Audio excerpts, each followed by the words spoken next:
Hello दोस्तों, आज हम लोग बायोलॉजी के चैप्टर नंबर 7 टैक्सोनॉमी यानी वर्गीकी के बारे में अध्ययन करेंगे। ठीक है, ये सारे प्रीवियस ईयर पेपर यानी पिछले वर्ष जो एग्ज़ाम में पूछे गए हैं 16, 17, 18 लगातार 5 सालों का बायोलॉजी के चैप्टर बाय चैप्टर हम लोग प्रैक्टिस कर रहे हैं। जो एसएससी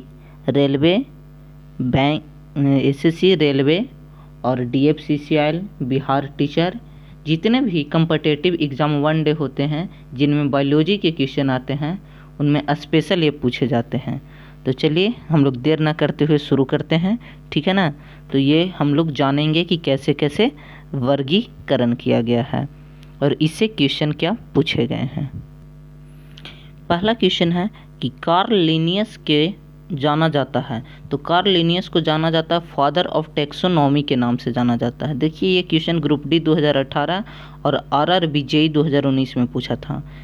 द्विपद्धति नामकरण पद्धति की स्थापना किसने किया था, तो कार्ल लिनियस के द्वारा किया गया था।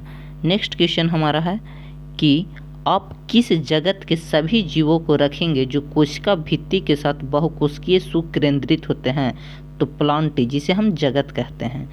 लिनियस के पदा अनुक्रम को आरोही क्रम में व्यवस्थित कीजिए, तो लिनियस के अनुसार जगत, फिर संध, वर्ग, गण, कुल, वंश और जाति इसके अनुसार बांटा गया था और इसी के अनुसार हम लोग आरोही क्रम में सजाते हैं।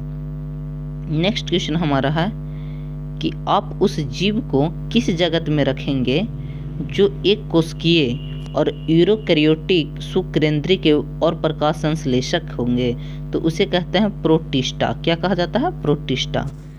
व्हिटकर के वर्गीकरण के अनुसार समूह में शामिल जीवों में पूर्णतः विकसित नाभिक नहीं पाया जाता है, तो मोनेरा में। किसमें? मोनेरा में नहीं पाया जाता है।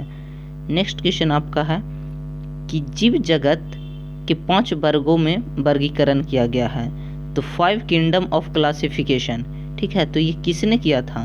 तो व्हिटकर के द्वारा किया गया था। जगत किंगडम से संबंधित जीवों की कोशिकाओं में नाभिकीय न्यूक्लियर झिल्ली अनुपस्थित होती है, तो मोनेरा में अनुपस्थित रहती है। ठीक है ना।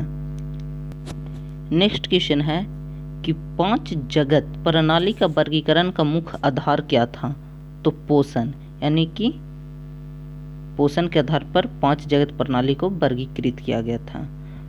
प्राणी वर्गीकरण का अनुक्रम क्या है, तो संध, वर्ग, गण, कुल, वंश और प्रजाति के अनुसार।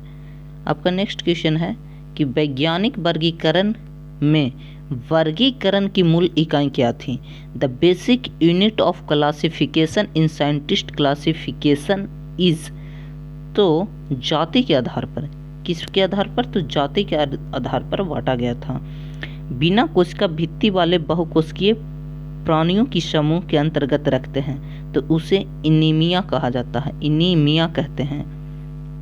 नेक्स्ट क्वेश्चन है कि कैवेलियर स्मिथ ने जीवों की जगत को वर्गीकृत किया था, तो उन्होंने 6 भागों में बांटा है। कितने भागों में? 6 भागों में। वर्गीकरण के विभिन्न पदा अनुक्रमों में किस समूह में अधिकतम समान लक्षण वाले जीवों की संख्या सर्वाधिक होती है, तो ये जगत में होती है। नेक्स्ट क्वेश्चन आपका है कि सिस्टेमा नेचुरे लिखा गया था। यह एक पुस्तक है जो कार्ल लिनियस के क्रोलस लिनियस कहा जाता है, उनके द्वारा लिखा गया था। मोनेरा समूह में आते हैं, तो मोनेरा समूह में बैक्टीरिया यानी जीवाणु आते हैं। वैसे जीव जो अंडज होते हैं उन्हें मेढक कहते हैं। ठीक है ना, मेढक कहा जाता है। और नेक्स्ट आपका लास्ट क्वेश्चन है इस चैप्टर का कि क्लेमिडोमोनस किंगडम किस वर्ग से संबंधित है, तो किंगडम प्रोटिस्टा से। देखिए ये सारे जो भी क्वेश्चन हैं ये सारे एग्जाम में पूछे हुए क्वेश्चन हैं और इनकी दोबारा आने की चांसेस ज़्यादा है, तो हम लोग वो क्वेश्चन अभी कर रहे हैं जो एग्ज़ाम में पूछ दिया गया है। देखिए होता क्या है ना कि एग्ज़ाम को पैटर्न को जानने के लिए आपको उसके पीछे पूछे हुए क्वेश्चन को जानना बहुत ज़रूरी है अगर एग्ज़ाम क्वालिफाई करना है तो इसके लिए हम पहले जो पूछ लिया गया क्वेश्चन है पिछले वर्षों में उसे हम देख लेंगे, क्योंकि इससे हमारा 50% सिलेबस कवर हो जाएगा और 50% आपकी मेहनत से रिजल्ट हो जाएगी। Thank you for watching the listening. Please like, share और सब्सक्राइब ज़रूर कीजिए।